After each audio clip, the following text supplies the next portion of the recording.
देखिए, सबसे पहले अपन बायोलॉजी का बेसिक इंट्रोडक्शन करते हैं। बायोलॉजी के बेसिक इंट्रोडक्शन के अंदर how to study at the NEET Biotricks means अपने जो सिलेबस कोर्स होगा उसके अंदर अपन जो स्टफ यानी मटेरियल चूज करेंगे उस मटेरियल के बारे में बात करेंगे।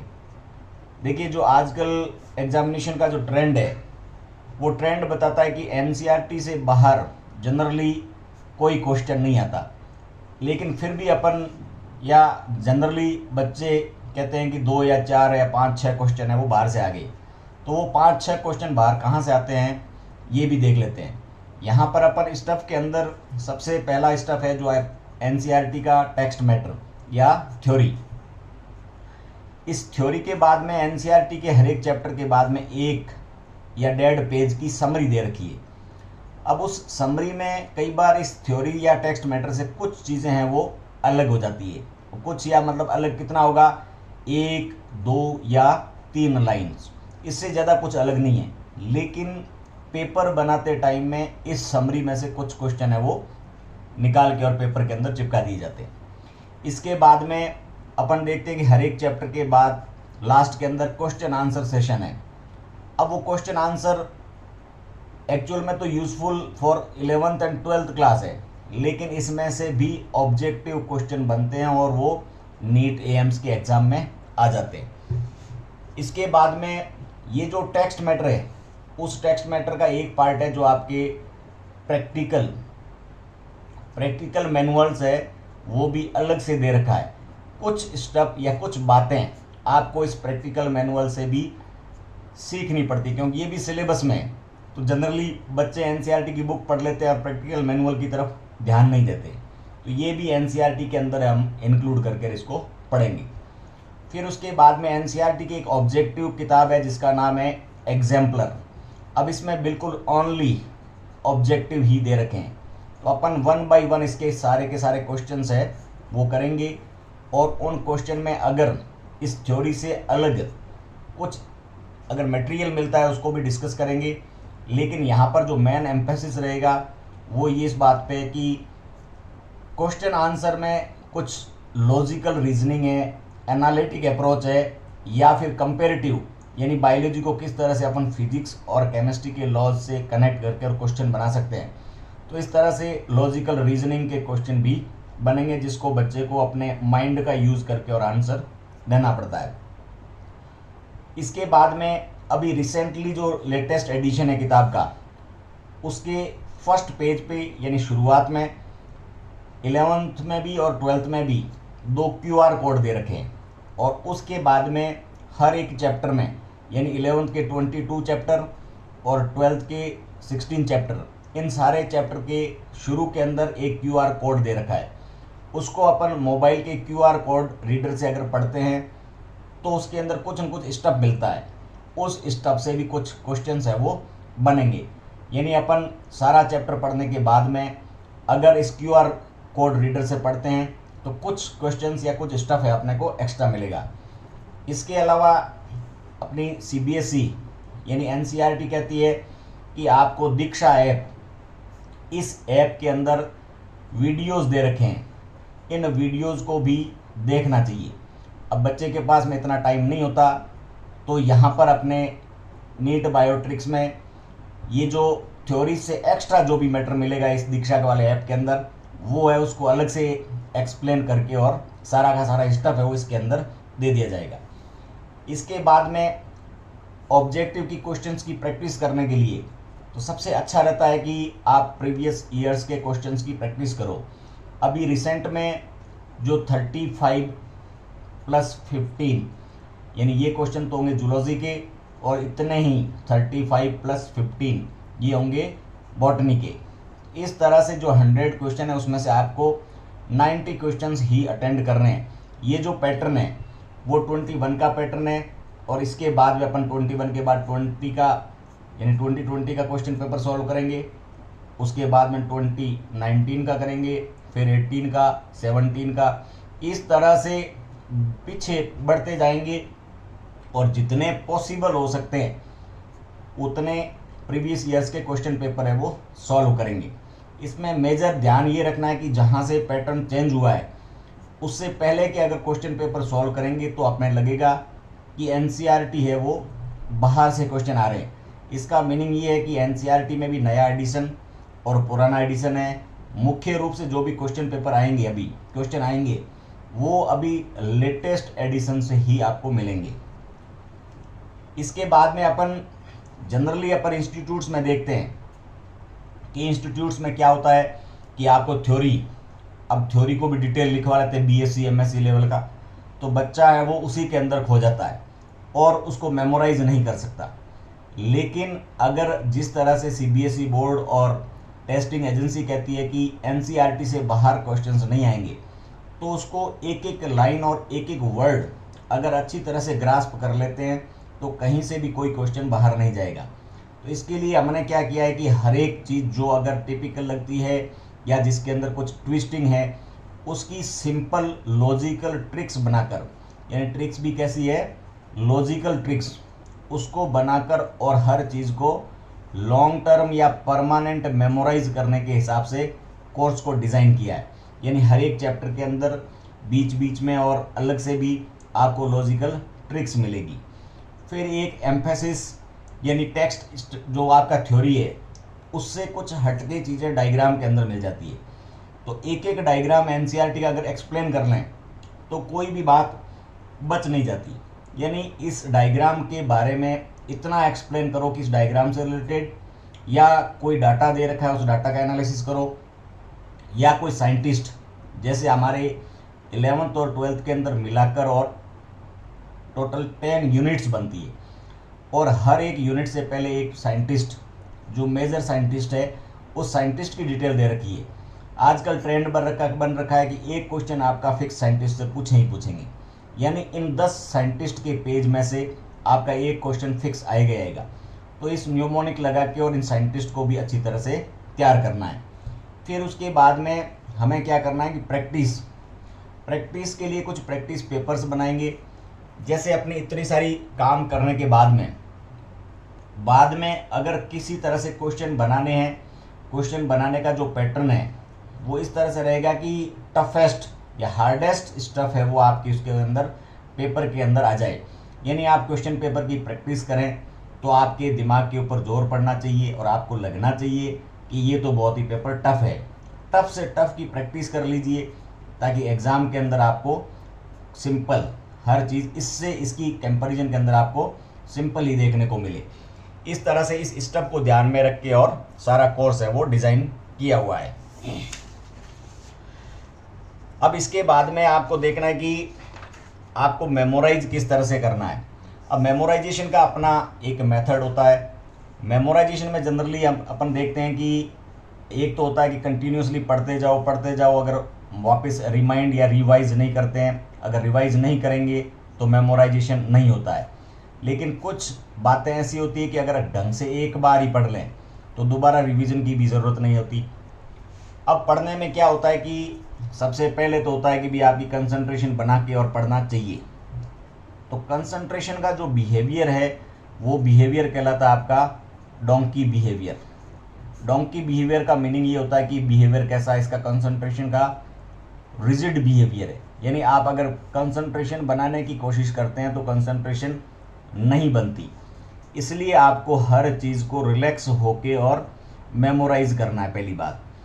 अब अपन कहते हैं कि कंसंट्रेशन बनती नहीं तो बनाई कैसे जाए, तो इसके लिए आपको सी के जो सेकंड पार्ट है, ये जो सेकंड पार्ट है ए का मीनिंग होगा कि आपको किसी न किसी ऐसी चीज़ के साथ में एसोसिएट करना है जो बिल्कुल सिंपल हो और आपको ऑलरेडी माइंड के अंदर मेमोराइज हो। यानी जो मेमोराइज्ड चीज़ है उसके साथ में अगर हार्ड चीज़ को कॉरलेट करते हैं, एसोसिएट करते हैं, तो वो चीज़ हार्ड चीज़ भी अपने आप में सिंपल हो जाती है। तो इसलिए आपको करिज्मेटिक काम करने के लिए सी मीन्स कंसंट्रेशन, और कंसंट्रेशन अगर आपकी नहीं बनती है तो एसोसिएट करेंगे। अब एसोसिएट कैसे करेंगे, जैसे मैंने बोला कि आपका क्राइजीन है, तो क्राइजीन के अंदर पार्ट तो होता है ए बी और दूसरा पार्ट है क्राई ए सी। अब क्राई ए बी और क्राई ए सी के अंदर दो पार्ट है, क्राई ए बी सेकेंड और क्राई ए सी फर्स्ट। अब इसको आप अगर एसोसिएट करना है तो इसको रिवर्स कर दीजिए, ए बी की जगह आपने कर दिया बी ए और ए सी की जगह कर दिया सी ए। तो बी ए और सी ए ये कोर्सेज होते हैं और इसलिए आपको ये सिंपल हो गया और इसको सिंप्लीफाइड करने के बाद में याद हो गया। यानी आपकी अगर पढ़ाई में कंसंट्रेशन नहीं बन पा रही थी, आपने अगर एसोसिएट किया तो डेफिनेट है कि अब इस समय आपकी कंसंट्रेशन बन ही रही थी, यानी आपने एक स्टेप अहेड हो गए। अब उसके बाद में अगर आपको लगे कि मैं तो एसोसिएट भी नहीं कर पा रहा हूँ, तो तीसरे जो अल्फ़ाबेट है, थर्ड अल्फ़ाबेट है करिश्मा के अंदर, वो है रिडिकुलस वे ऑफ थिंकिंग। अब देखिए रिडिकुलस वे ऑफ थिंकिंग का मीनिंग होता है हमेशा एबनॉर्मल सोचिए। एबनॉर्मल का मीनिंग ये होता है कि जैसे आपका ये पेन है, पेन बिल्कुल 6 सेंटीमीटर का है और इसको अगर आप 2 फीट का सोचते थे, एबनॉर्मल हो गया। ये पेन ग्रीन कलर का है, इसको अगर रेड या ब्लू कलर में सोचते हैं तो एबनॉर्मल हो गया। बिग सोचना है, लार्ज सोचना है और कलर्ड सोचना है। यानी हम अगर लॉन्ग टर्म मेमोराइज करना चाहते हैं तो हमें पिक्टोरल फॉर्म में, डायग्रामेटिक फॉर्म में या विजुअलाइज फॉर्म के अंदर सोचना पड़ेगा और उस विजुअलाइजेशन में हमें क्या करना पड़ेगा, खुद को इन्वॉल्व करना पड़ेगा, मीन्स इन्वॉल्व योरसेल्फ, ताकि हम किसी भी अगर मूवी, जिस तरह से मूवी में जाते हैं तो कोई कॉपी किताब नहीं ले जाते, लेकिन अगर उसको मूविंग ऑब्जेक्ट को देखते हैं तो वो लॉन्ग टर्म मेमोराइज हो जाता है। उसके बाद में अगर हम रेडिकुलस वे ऑफ थिंकिंग ये भी नहीं कर पा रहे हैं तो हमें क्या करना चाहिए, इमेजिनेशन करना चाहिए। नेक्स्ट है आर के बाद में आई फॉर इमेजिनेशन। इमेजिनेशन का जनरली मीनिंग है फ्रिक्शन, यानी आपने प्योरली एक हाइपोथेटिकल वे के अंदर सोचना शुरू कर दिया, जिस तरह से मूवीज़ में या स्टोरीज मेकिंग में होता है। तो इस तरह से अगर आप हाइपोथेटिकली इमेज करते हैं तो जिस तरह से मान लीजिए आप किसी जू के अंदर गए, घूमने गए, वहाँ पे आपने लायन देखा, डियर देखा, आपस में फाइटिंग देखी, उसके बीच में आप चले गए तो आपके अंदर साथ में भी फाइटिंग होगी। इस तरह से अगर हाइपोथेटिकल फिक्शन या स्टोरी बनाते हैं तो वो हमेशा लॉन्ग टर्म वे के अंदर तैयार हो जाता है। अब जनरली बड़ी बड़ी चीज़ें, यानी बड़ी जो लॉन्ग क्वेश्चन है तो उसकी अगर मेमोराइजेशन करना है तो यही मेथड है वो सबसे यूज़फुल है। इसी मेथड को, इमेजिनेशन मेथड को बोलते हैं चीटिंग मेथड। चीटिंग का मतलब होता है परीक्षा के अंदर कोई चीटिंग का मटेरियल ले जाके और चीट करना, यानी नकल करना। लेकिन यहाँ पे इस चीटिंग का मीनिंग इस तरह से डिफरेंस है कि जो सिंप्लीफाइड चीज़ है उसके साथ में आपको कोरिलेट करना है। जिस तरह से आप जिस रूम के अंदर स्टडी कर रहे हैं उस रूम के अंदर कहाँ पे डोर है, कहाँ पे आपकी टेबल है, कहाँ पे आपकी विंडो है, ये सारी चीज़ें आपको अगर याद है तो इस डोर, टेबल, विंडो और अनदर डोर या कोई बोर्ड, इन सब चीज़ों के साथ में अगर आप कोरिलेट करते हैं तो सारी की सारी एक चैन रिएक्शन बन जाती है। क्योंकि आपको अपने रूम का या अपने किसी भी सिटी का जो मैप है वो तो इजीली याद है, लेकिन बुक का चैप्टर इजीली याद नहीं होता। उस चैप्टर को आपने जो मेमोराइज्ड है, रूम या रेलवे स्टेशन, बस स्टैंड, उसके मैप के साथ में कोरिलेट कर लिया। इस कोरिलेशन से क्या होगा, अपनी मेमोरी है वो बढ़ जाएगी। इसके भी अपन एग्जाम्पल देते आगे बढ़ेंगे। अब इसके बाद में जैसे इमेजिनेशन करने के बावजूद भी अगर काम नहीं बन रहा है तो जो है एस का मीनिंग है आप पढ़ाई के बीच बीच में स्पेस दीजिए। स्पेस का मीनिंग होता है गैप देना, यानी आप गैप दे दे के और कोई भी स्टडी मटेरियल को अगर आप सॉल्व करते हैं, या जैसे कह दिया पॉज दे दिया, पॉन्डर एंड पॉज थ्योरी होती है। पॉज का मतलब भी गैप, या इसको कह दिया कि आपने बीच में स्लीप यानी नींद ले ली। इसका रीज़न ये होता है कि जैसे हमारा ब्रेन है, इस ब्रेन के अंदर दो पार्ट है, लेफ्ट एंड राइट। राइट वाला लेफ्ट को कंट्रोल करता है और लेफ्ट वाला राइट को। इस ब्रेन के अंदर जो फिक्स एरिया होते हैं, कई बार क्या होता है कि एक्सीडेंट के अंदर जहाँ पे जैसे कोई न कोई अगर एक्सीडेंट में अगर यहाँ पे इंजरी होती है तो इंजरी के कारण कोई फिक्स्ड पार्ट है, ये हाथ का या पाँव का पैरालिसिस हो जाता है। ये पैरालिसिस इंडिकेट करता है कि ब्रेन का यहाँ पर ये जो फिक्स पार्ट है वो इसको कंट्रोल कर रहा था, यानी ब्रेन के अंदर कंट्रोल एरिया है। तो ठीक इसी तरह से आप कोई चैप्टर लेके या सब्जेक्ट लेके बैठते हैं, मान लो बायोलॉजी लेके बैठे, तो ये बायोलॉजी का एरिया है वो एक्टिवेट हो जाएगा। और ये जो एरिया एक्टिवेट होके और बाद में धीरे धीरे एग्जॉस्ट होना शुरू होगा, और इस एग्जॉस्टेंस के साथ में ही एक केमिकल रिलीज होता है जिसका नाम है सीरोटोनिन। अब ये सीरोटोनिन क्या करेगा, ये आगे चल के और स्लीप को इंड्यूस करेगा। यानी पढ़ने में अगर आप कंटिन्यूस एक ही एरिया का यूज़ करते हैं तो सेरोटोनिन रिलीज होगा और वो स्लीप इंड्यूस करेगा। इसलिए आपको एक चैप्टर, यानी आप अगर क्लासिफिकेशन टैक्सोनॉमी पढ़ रहे हैं, प्लांट का पढ़ रहे हैं, थोड़ी देर बाद में एनिमल का शुरू कर लीजिए, फिजियोलॉजी लीजिए, इकोलॉजी लीजिए, यानी सब्जेक्ट को चेंज करके और पढ़ेंगे तो आपकी एफिशिएंसी है वो बढ़ेगी। अगर एक ही सब्जेक्ट को कंटिन्यूस पढ़ रहे हैं तो आपको बीच में स्पेस यानी पॉज या स्लीप यानी ये गैप आपको देना पड़ेगा। अब इसके बाद में नेक्स्ट आता है, जो नेक्स्ट पार्ट है एम। एम का मीनिंग होता है न्यूमोनिक। इस न्यूमोनिक का मीनिंग होता है आर्टिफिशियल मेमोरी। यानी कुछ बच्चे तो होते हैं जिनकी मेमोरी बड़ी शार्प होती है, वो एक बार पढ़ते हैं तो याद हो जाता है। लेकिन अगर मिडिल क्लास का बच्चा है, मिडिल मेंटेलिटी का बच्चा है, उसको याद नहीं हो रहा है तो उसको कुछ न कुछ ट्रिक्स यानी आर्टिफिशियल मेमोरी की ट्रिक्स बना के और उसको मेमोराइजेशन करना चाहिए। अब ये आर्टिफिशियल मेमोरी कहाँ पर यूज होती है, इसका बेसिक जो आपका अगर कोई न कोई सब्जेक्ट स्टफ है, यानी उस स्टफ के अंदर क्या होगा, स्टफ हमेशा किससे बना होगा, वर्ड्स, यानी उसके अंदर वर्ड्स डायग्राम वगैरह होंगे। और दूसरा पार्ट होता है वो होता है आपके न्यूमेरिकल्स। न्यूमेरिकल का मतलब डिजिट्स, आंकड़े, डिजिट्स, डाटा। ये डाटा किस तरह से पिक्चराइजेशन में कन्वर्ट किए जा सकते हैं, इसको जानने के लिए अपन इसकी न्यूमोनिक्स की थोड़ी डिटेल देखेंगे। वर्ड्स को किस तरह से करना है इसका तो मैंने आपको मेथड बता दिया, करिश्मा। करिश्मा का मतलब कंसंट्रेशन बनाइए, एसोसिएट कीजिए, रिडिकुलस में थिंकिंग कीजिए, इमेजिन कीजिए, स्पेस देके पढ़िए और फिर न्यूमोनिक्स को यूज़ कीजिए। और लास्ट ए का मीनिंग होता है अमलगमेशन। अमलगमेशन का मतलब सी से शुरू कीजिए और एम तक पहुंचिए ताकि हर एक जो भी आपका स्टफ है वो पूरी तरह से परमानेंट मेमोरी के अंदर चला जाएगा। इसके बाद भी अपने पास में जो एक रिवीजन का पैटर्न होना चाहिए।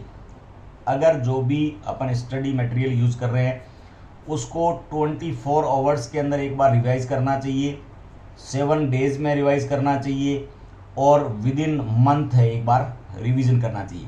यानी इस तरह से 24 आवर्स में, 7 डेज में और एक मंथ में अगर रिवाइज करते हैं तो ये हमारा जो ब्रेन का पार्ट होता है, ब्रेन का पार्ट है एक तो आउटर पार्ट है और एक इनर है। आउटर में यानी सुपरफिशियल रहता है तब तक तो ये शॉर्ट टर्म मेमोरी होती है, और जब इसके अंदर आ जाता है तब ये लॉन्ग टर्म मेमोरी है। यानी ब्रेन के जब इनर पार्ट में चला जाता है तो ये लॉन्ग टर्म मेमोरी है।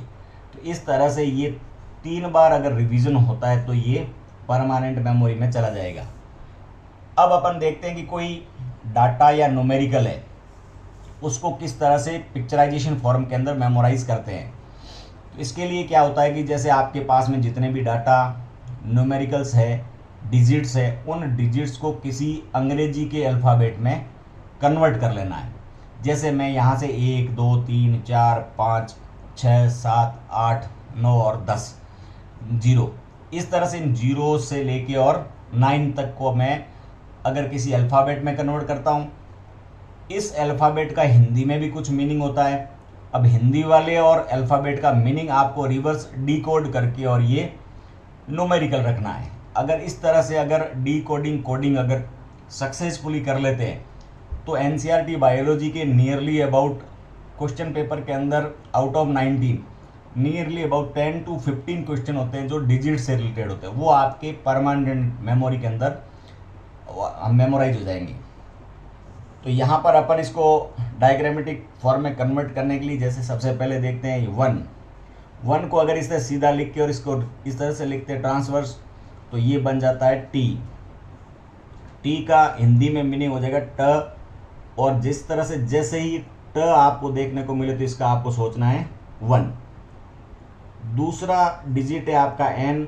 इस एन को अगर इसको रिवर्स 2 और एन को मिरर इमेज में देखते हैं, 2 और एन को मिरर इमेज में देखते हैं तो ये हमेशा ऐसे सेम दिखेगा। इसका मीनिंग ये हो गया कि आपको 2 का मीनिंग रखना है एन।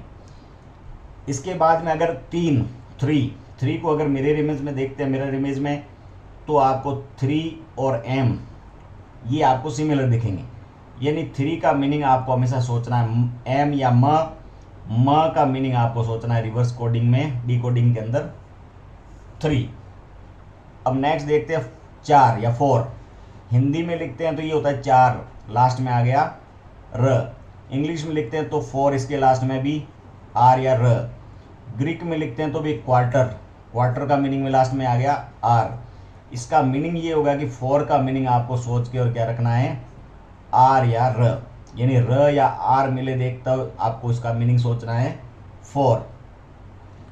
इसके बाद में देखना है 5। अब 5 के अंदर जिस तरह से ये अपनी पाम है, पाम के अंदर 5 फिंगर्स है, एक थंब, 4 फिंगर्स एक थंब है, इसकी जो अल्फ़ाबेट बनता है ये एल शेप बनता है। यानी इन 5 का मीनिंग आपको क्या सोचना है, एल।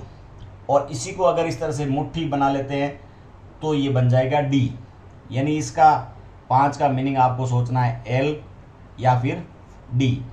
यानी ड और ल का मीनिंग क्या हो गया, 5। इसके बाद में नेक्स्ट देखते हैं अपन 6। इस 6 का अगर उल्टा लिख देते हैं, यानी ये 6 लिखा, इसके ऊपर यहाँ पर डॉट लग दिया तो ये बन गया जे, इसके ऊपर यहाँ पे ये नोट लगा दिया तो ये बन गया जी। यानी इसका मीनिंग क्या होगा, जे या जी या ज या ग। तो ज ग जे जी, इसका अगर वापस डिकोड करें तो इसका मीनिंग रखना है 6। इसके बाद में नेक्स्ट है आपका 7। मैंने एक बार ये जैसे उल्टा लिख दिया और इसको बाद में ये सीधा 7 लिखा तो ये क्या बन गया, के की फॉर्मेट में आ जाता है। यानी के जहां पर भी मिले, के का मतलब मीनिंग क का मीनिंग आपको सोचना है 7। इसके बाद में देखना है 8 का मीनिंग रखा एफ। इस एफ को अगर यूं मिला लें तो वापस क्या बन जाएगा, 8। या कर्सर की लैंग्वेज में यूं लिखते हैं तो इसका मीनिंग भी आपको 8 का जैसा ही दिखेगा।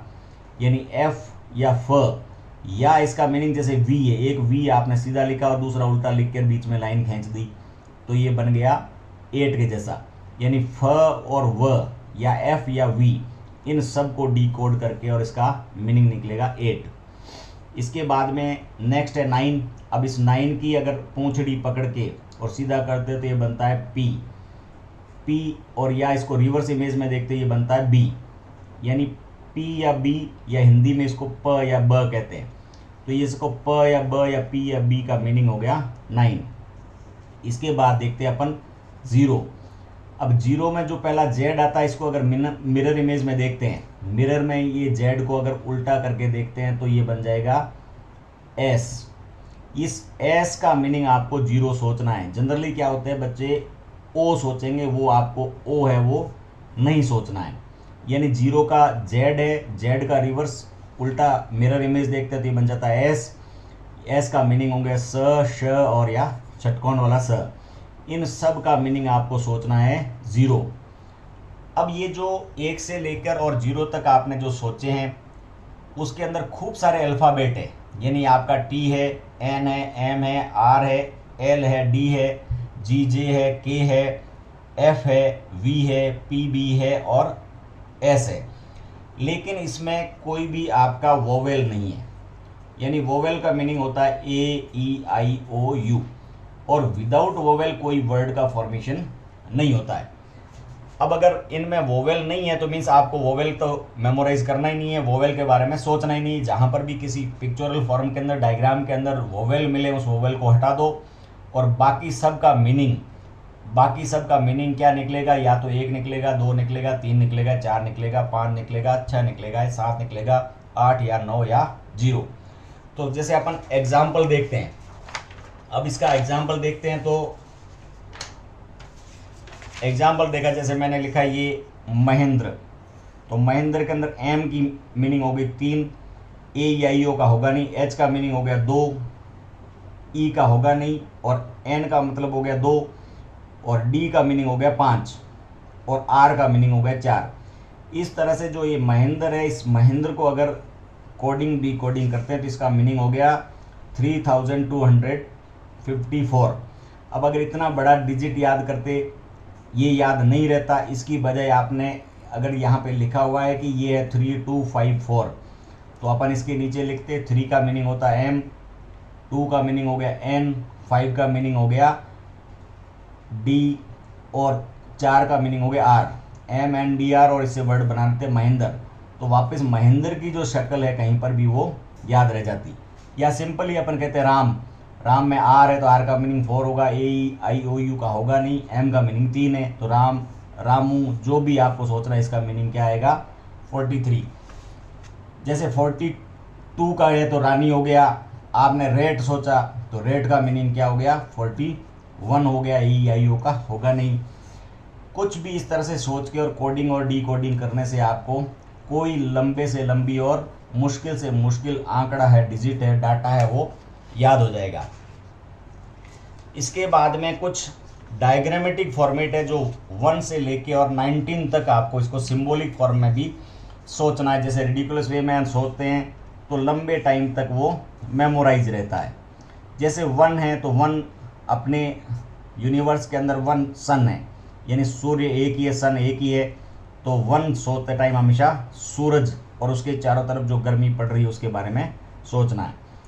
2 का मीनिंग होता है शू, 2 का मिलती जुलती साउंड बनती है शू, यानी जैसे 2 अगर आपको मेमोराइज नहीं हो रहा है तो आप 2 शूज़ के बारे में सोच के और उसको मेमोराइज कर सकते हैं। 3 इसकी साउंड से रिलेटेड है ट्री, ट्री में भी आपको सोचने है ट्री की पिक्चर, यानी कोई 3 का आंकड़ा है तो 3 को कोरिलेट करते हैं तो क्या मिलेगा आपको इसमें, ट्री के ऊपर 3 चीज़ों वाली जो सारी बैठा दोगे तो मेमोराइज हो जाएगा। 4 की साउंड बनती है डोर, डोर की पिक्चर ये ऐसी होती है जैसे 2 दरवाजे लगे हुए हैं, दरवाजे का ताला लगा हुआ है। अगर 4 से रिलेटेड चीज़ याद करनी है, मेमोराइज करनी है तो आप इस डोर से रिलेटेड मेमोराइज कर लीजिए।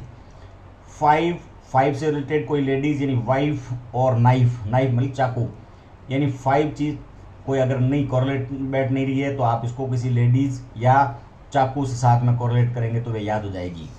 इसके बाद में 6 का जो साउंड बनता है वो है विक्स, यानी 6 विक्स। तो ये जो 6 लिखा हुआ है यहाँ पर 6 मीन्स विक्स, यानी विक्स की गोली, या फिर जैसे क्रिकेट में सिक्सर लगाते हैं तो क्रिकेट में 6 लगा रहे हैं, इसको अगर कोरिलेट करेंगे 6 से तो जो 6 थिंग्स होती है वो आपको परमानेंट मेमोरी में याद हो जाएगी। 7 का मीनिंग हो गया हेवन, हेवन मीन्स जैसे 7 सितारे इस दुनिया में, 8वीं अपनी जोड़ी, जो जितने सितारे होते हैं, स्टार होते हैं, ये कहाँ होते हैं हेवन में ऊपर की तरफ, यानी 7 के बारे में 7 थिंग्स याद रखनी है तो आपको क्या सोचना पड़ेगा हेवन के बारे में। 8 मेमोराइज करना है तो 8 अगर कहीं कंफ्यूजन कर रहा है तो 8 फॉर रेट, रेट यानी चूहा, चूहे के बारे में अगर सोच के और कोई चीज़ है वो कोरिलेट कर लेंगे तो 8 है वो मेमोराइज हो जाएगा। 9 फॉर वाइन, यानी वाइन में भी किसी वाइन की बोतल की पिक्चर याद रखनी है। 10 फॉर रेन, रेन यानी बारिश हो रही है, वैन यानी जो वैन गाड़ी है, फैन यानी पंखा है, ये तीनों पिक्चर अगर याद रखते हैं इसका मीनिंग हो गया 10। 11 जनरली क्रिकेट की हो या फुटबॉल की हो या हॉकी की टीम होती है उसके अंदर मेंबर कितने होते हैं 11, यानी इस तरह से 11 को आपको मेमोराइज करना है तो किसी टीम के बारे में सोच के और कोरिलेट करने से परमानेंट मेमोरी में चला जाएगा। 12 के अंदर ये जो डिफरेंशियल वर्ड है वो है 2, और 2 का ये फेस यूज़ करते हैं तो 2 है वो एक डक की बीक के जैसा बनता है, यानी आप डक की पिक्चर को आप कोरिलेट करेंगे 12 से। 13 में 3 है, 3 इस तरह से अगर पिक्टोरियल फॉर्म आता है तो हार्ट की फॉर्म में, यानी हार्ट में जिस तरह से ये एरो चलाते हैं, हार्ट है वो किसका सिंबल हो गया 13 का। 14 में ये जो 4 है, 4 को अगर इस तरह से पिक्चोरियल फॉर्म में देखते हैं तो ये चेयर की शेप बन जाता है, यानी चेयर का मीनिंग हो गया 14। 15 के अंदर अगर एक्चुअली 5 को देखते हैं तो ये 5 है वो जिस तरह से कोई सामान पकड़ने वाला हुक होता है, यानी हुक, इसका मीनिंग क्या हो गया 15। फिर उसके बाद में देखते हैं अपन 16। अब 16 में ये डिफरेंशियल वर्ड है 6 ये दिखता है जैसे दादाजी की छड़ी होती है वैसे, या सिंपली रॉड कह सकते हैं, तो रॉड या छड़ी का मीनिंग क्या रखना है आपको 16। 17 में ये जो 7 है, इस 7 की शेप है वो कैसी हो गई, किसी न किसी लैंप के शेप की होगी, यानी जहाँ पर भी टेबल लैंप है उसका मीनिंग क्या सोचना है आपको 17। 18 के अंदर डिफरेंशियल वर्ड है 8 का मीनिंग हो गया जैसे 8 में 2 ये राउंडेड है तो 2 का मतलब ये गोगल्स या ऐनक या चश्मे बन गए, गांधी जी का चश्मा, इसका मीनिंग हो गया 18। अगला है 19 में 9 है डिफरेंशियल वर्ड, और 9 को आपको इस तरह से ये लॉलीपॉप की शेप के अंदर बन गया। इस तरह से 1 से लेके और 19 है वो आप एक रिडिकुलस वे के अंदर कोई विजुअलाइज करके और डायग्राम या किसी न किसी मूवी के ऑब्जेक्ट से इसको कोरिलेट करके और स्टोरी बना सकते हैं।